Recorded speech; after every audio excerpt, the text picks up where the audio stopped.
Hi everyone, welcome back to my channel or welcome to my channel if you're new. My name is Val and in this channel guys, I'm sharing our financial journey. So just to give you a background, I am a mom of two kids. I work full-time at one of the BPO company here in Cebu City. And my partner also has a job in one of the BPO company same place in Cebu City. So in our channel, I'm sharing my financial journey. I'm sharing how I do my budgeting, what are my goals, and how I do my setup of budgets. So this video guys is mixed up with Tagalog and English because I'm trying my very best to speak in full English but I cannot because some of us are meron ding international na nanonood. So right now, I am going to cash stuff our 19,500 na total cash na naka-on hand sa akin. But in total po, yung income ko for this month is 15,000. Then yung income ng aking partner is 10K to be exact. The reason na naging 19,500 is meron akong mga na bayaran in advance. So, this is one thing that is really challenging for me kapag may credit card ka and you have to left money in your account kasi kailangan mong bayaran in advance yung credit cards and kung ano pa yung mga utang. Okay, to start with, our utang, yung na-budget ko dito is 3,700. But just like I said, nabayaran ko na yung utang dito, which is swipe in a credit card. So, yung nalagay ko lang is 2,750. Yes. So, ang nangyari kasi dito guys, yung credit card na ginamit ko is yung BDO. And then, yung income ko kasi, kung saan pumapasok, is in my BDO account. So, instead of i-withdraw ko na lang siya, guys, iniwan ko na lang siya and then I paid on the 15th. So, kumbaga, yung na budget ko dito na utang na 3,700, nalas ko na lang ng 1K which is supposed to be the budget.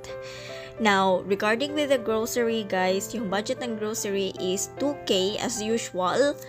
And, yung sa food naman guys or sa food allowance, it's yung nalagay ko lang is 1K dahil nakapag-advance na akong kumuha ng 1K before ako nakapag-cash stuff dito because wala na po talaga akong pera. At ngayon lang po ako nagkaroon ng time to do a cash stuffing. So, bear with me guys if I tried to do my very best to stick with the schedule. And our next one would be for the gas. So, yung gas budget natin guys is 1,500 for both of the motor and multi-cab guys. And for the public transportation, it's 1K. So, included na yan kung makakapag-taxi ako, included na yan kung makakapag angkas ako, or parking fees. Yep. And regarding naman sa utilities, hindi ko siya nilagyan is because nakapag-advance na akong nagbayad. So, hindi ko na siya kinuha dito mismo guys. So, ganyan yung nangyari. And then next would be for the vitamins. You all know we have a vitamins budget that is for 500. And then for my mom, yung nanay ng nanay ng boyfriend ko, which is 1K for her every paycheck, so 2K every month. That's it for own expenses, like sa gamot niya kasi she is siguro matatawag ko na siya na cancer survivor and she has a maintenance. Mahal po yung maintenance niya kaya binibigyan po namin siya. And regarding naman sa susunod na personal allowance, which is a partner ko, so binibigyan ko siya ng 1,500. But since nakapagbigay na ako sa kanya ng 800 last week, so ilalagay ko na lang dito, it's 800 for his next week budget na naman for the for his allowance. And then we do have a miscellaneous which is 1K. So yung miscellaneous guys, it's like more on if my unnecessary budget na dumating or unnecessary na babayaran. And then for the Netflix is 270. So that's for the entertainment, guys. But I do not have a 20 pesos. So 250 lang yung nalagay ko dyan. And what else? Flower girl budget. So yung daughter ko, guys, yung youngest ko, magiging flower girl siya sa darating na kasal sa Disyembre. So I need to put a budget on that. So yung binudget ko, it's 800 for her. And then for the December, meron kaming iba pang upcoming na wedding na in-expect. Yun yung wedding ng aking best friend, and still magiging flower girl siya, so bali dalawa. Yung anak ko tsaka yung partner ko, kailangan ko silang bilhan ng damit. It's because wala silang damit na naaayon sa motif, and to respect with the couple, we need to wear what is being asked for us to do in a motif. So, yun. So, I think that's all I have for the budget. And by the way, nakapaggasto din kami ng 1K for this paycheck for the maintenance of a motor. Ang nangyari kasi, guys, na flat tire yung motor, and I don't know kung ano yung cost. Basta malaki po yung nagasto. It's 1K. And para bang kagagaling lang namin gumasto ng 15,000 for the para ayusin yung multicab namin, and then here again yung motor 1K. So even if we do have the convenience of our own transportation, it comes with a cost din, kasi yun nga, kapag unexpected na masisira, gagasto ka talaga.